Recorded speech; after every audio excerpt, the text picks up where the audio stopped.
I want you to take a look at what was found in this article. This is Trust and Consequences on the Washington Post by Hannah Dreyer. You should 100% read this full article, Trust and Consequences. I'm gonna talk about a few of the highlights, but what has been uncovered here is a fascinating new front in the war against migrants on the part of the United States government. So in broad strokes, to bolster its policy of stepped up enforcement, the administration is requiring that notes taken during mandatory therapy sessions with immigrant children be passed on to ICE, which can then use those reports against minors in court. So if it's not clear there, what that means is for many of the migrants who are gonna go through counseling, it's mandatory, and for many of them, much needed considering the horrific abuses that they've seen both before and during their attempt to get inside the United States. And then also, not talked about as often, but they're also abused inside of our system here in the US as well. So they have to do this. And then what they say is used against them to hold them in detainment for longer periods of time, and in many cases to be deported because they will be portrayed as too dangerous to allow into the United States based on the horrific violence, sometimes sexual violence that they have seen. Hypothetically, the reason they need to not be sent back.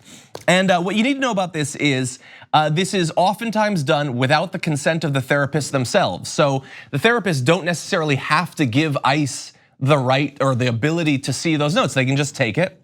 And it is always done without the consent of the minors. And perversely, they are almost always told that what they say in these meetings will be confidential and no one other than the therapist will see it. Even though that is standing policy, that's a lie, and it will be used against them. So I wanna give you a few examples of how this plays out in practice. So in California, there was a teenager who'd been detained for 11 months that confided to shelter staff that he wanted to die. In an asylum hearing, the confession was read aloud as evidence he was a danger to himself and should be deported. Because the idea there is that this kid who had been in detainment for 11 months, and for all we know, a significant portion of the suicidal impulses was a result of the horrific treatment he had received on the part of the United States government, couldn't be trusted inside of the US because he was a danger to himself and needed to be sent back to where he was from, which hypothetically what is going to be a better situation for him, is going to ensure that he lives longer. Honestly, I don't know what the case is supposed to be there, but I do know that it is a horrific violation, not just of the privacy rights of this individual, but also is likely to result in their death. In Virginia, a 16-year-old told a shelter therapist that his brother was wanted for murder in El Salvador. The therapist reported that the 16-year-old himself was involved in a murder and he was transferred that same day to secure detention. So that 16-year-old was not involved in a murder, had not murdered anyone, had been around murder. That's the whole reason so many people want to flee these countries and come to the United States, because they are surrounded by violence that they want to escape. Instead, those circumstances, the reason they should be allowed in, are used against them and was moved to a secure detention facility, although again, this individual, so far as we know, had not committed any acts of murder, any acts of violence, anything like that. Look, one of the reasons I want you to read the article is there's an in-depth analysis of one individual. I believe the child's name was Kevin.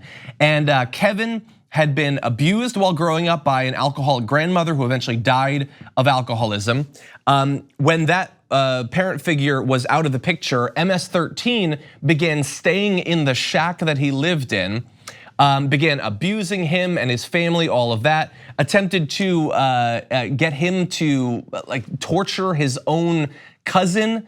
There was crime constantly around him. They began to force him to run errands for them. And at some point, to show that Kevin was loyal, they insisted that he murder a random person. He didn't do that. He in fact fled with his sister across the border to get away from this horrific situation. And when I say horrific, I guess in the past few years I've gotten so used to saying that word that it's lost some of its sting, I suppose. But seriously, imagine being in that environment where you are surrounded by violent gang members who don't give a damn about you or are trying to force you to kill someone, and if you don't, they might do to you what they've done to your family members already. He had seen and heard family members killed by these same gang members. And so to avoid that, he and his sister flee. They're both found.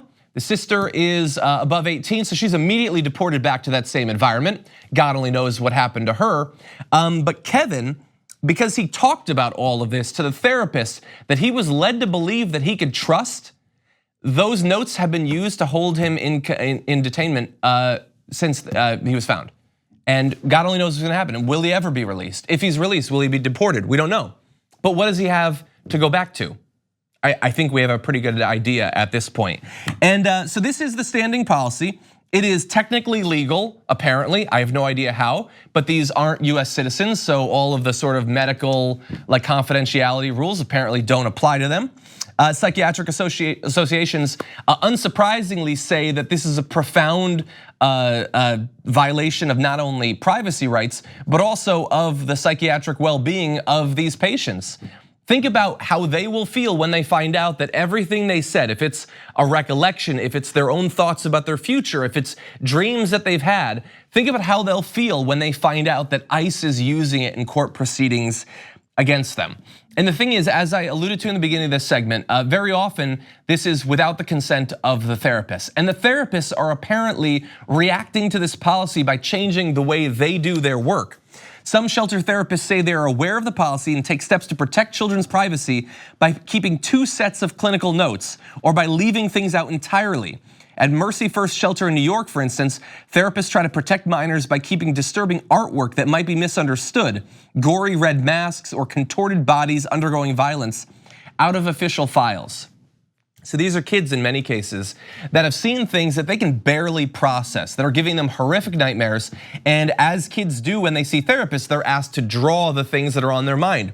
And they draw scenes of physical and sexual violence that you and I could barely imagine. That is the sort of thing that would be used by ICE to keep children in custody and to potentially send them back to these horrific, real nightmares. And the therapists are having to hide this evidence, or like a mob bookie or a mob accountant, they have to keep 2 books. One that will eventually be pilfered by ICE and one that hypothetically can be used to actually care for these kids and have them leave these shelters better off than they were when they got there. And the sick thing is that this isn't like, oh, this is a scandal that was uncovered and it'll soon be gone. There's no reason to believe that they're ever gonna stop this policy, as on its face sick as it is. And so I want you to go and find that article, Trust and Consequences by Hannah Dreier. Please share it. Most people have stopped talking about the border as if it's no longer a site of massive human rights violations on a daily basis, but it is, and we need to remember that, and the stakes going into an election.